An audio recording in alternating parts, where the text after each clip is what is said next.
Tony Bennett dead at 96 in his hometown of New York. Good Italian stock. Tony Bennett, the legendary pop, jazz and big band vocalist, has died after a 7-year battle with Alzheimer's disease. He was 96. Publicist Sylvia Weiner confirmed Bennett's death, revealing he passed away in his hometown of New York.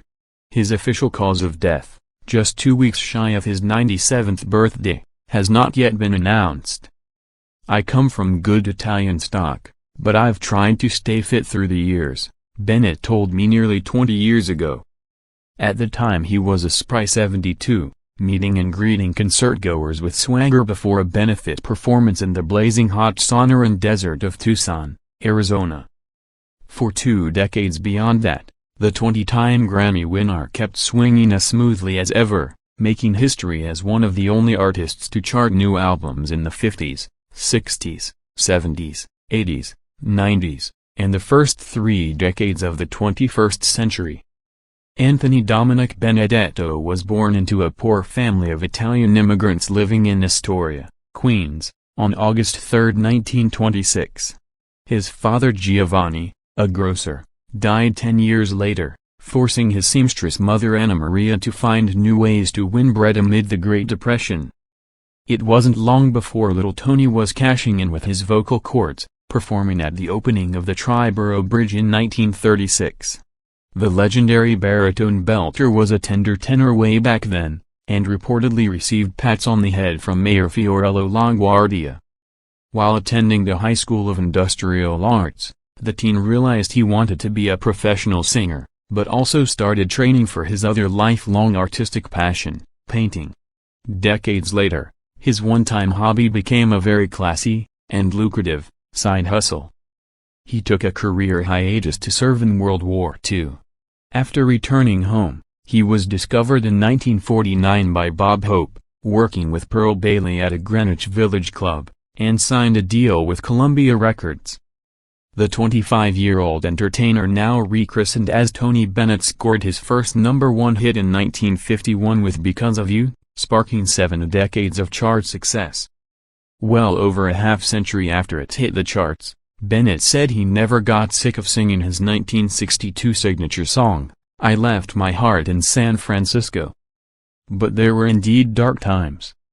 Bennett revealed in the 2011 book All the Things You Are, The Life of Tony Bennett, that multi-pronged addictions left him broke, drug-addled and near death. Bennett also confessed to snorting cocaine and smoking marijuana in a reckless effort to forget his financial woes in the 1970s and 80s. "I was in a completely self-destructive tailspin. I used to take pills, uppies, downies and sleepies," he said. "I owed something like $1.2 million, which was a fortune in those days. At least half of it was in back taxes I couldn't afford to pay." But he bounced back like a pro, defying the pop culture odds to win over the "I Want My MTV" generation with the help of his famously protective, career-saving new manager, son Danny Bennett, now 69. "I've always been unplugged," Bennett quipped as he took the MTV Unplugged stage in 1994. His comeback recording of these interpretations of classics went on to surpass platinum, million-selling status and won the Grammy for 1995's Album of the Year. Fast forward through decades of Billboard bows and Grammy wins, one of America's last legit living legends stayed busy promoting a 2014 duets album with Lady Gaga, and maintaining an international fine arts career. 2 years in the making, Tony and Gaga's Cheek to Cheek debuted at #1 on the Billboard chart and features classic covers ranging from Billy Strayhorn's Lush Life to Duke Ellington's Sophisticated Lady and Cole Porter's Anything Goes. Bennett revealed in February 2021 that he is suffering from a progressive, degenerative brain disease.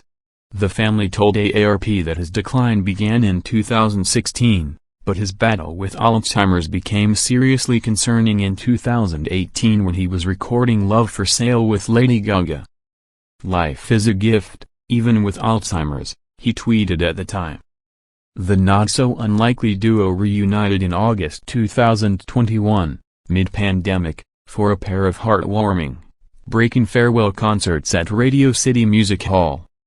The show was a celebration with an element of control. Phone cameras were not allowed. Just to be sure, attendants locked them away in security pouches as fans arrived. But the post was there to capture the moment. Billed as One Last Time, An Evening with Tony Bennett and Lady Gaga, that cryptic title had many in the audience fretting aloud that it was the last chance ever to see Bennett live. It was. Besides being a farewell for the duo, however, it was also a time for revelations. Gaga, 36, recalled the tale of her first meeting with Bennett in a backstage dressing room. "Hi, I'm Lady Gaga," the industry newbie said bashfully upon encountering the legend in 2011. That's when Bennett looked the famed monster pop provocateur and future A Star Is Born Oscar winner in the eye and said, "I know who you are, you're a jazz singer."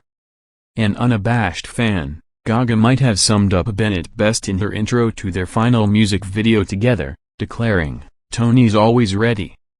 Bennett is survived by his wife, Susan Crowe Benedetto, 4 children, Antonia, Danny, Di and Joanna Bennett, and 2 grandchildren, Kelsey and Remy Bennett.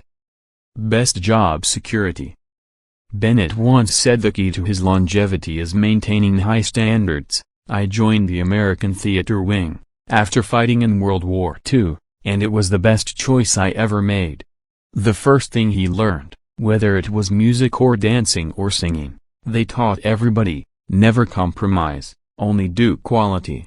And now it's all paid off. Best mass appeal. In the 50s, when I would do 7 shows a day at the Paramount Theater, by the end of the night you would have sung to everybody, the young teens, the married couples, the senior citizens. I learned that it's always better to play to a large demographic. It's better business and it means that you have to choose excellent songs that have a universal appeal. Best show of respect. Don't phone it in. Most duet recordings are done thousands of miles apart these days, thanks to digital technology, but Bennett insisted his award-winning duets be exactly that, humans singing together in a studio. Best survival tip. Get a hobby. Bennett said it was crucial to maintaining his sanity. "It is particularly beneficial as a performer to have another art form to pursue. Whenever I get a bit burned out from performing, which is a very gregarious activity in front of thousands of people, I can find time to be all on my own and just focus on painting, which is a more internal activity." Best trade secret.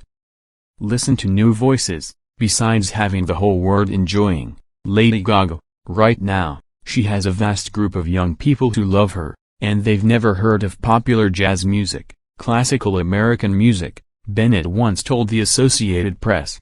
"And my ambition was to do this album so they would get acquainted with that music."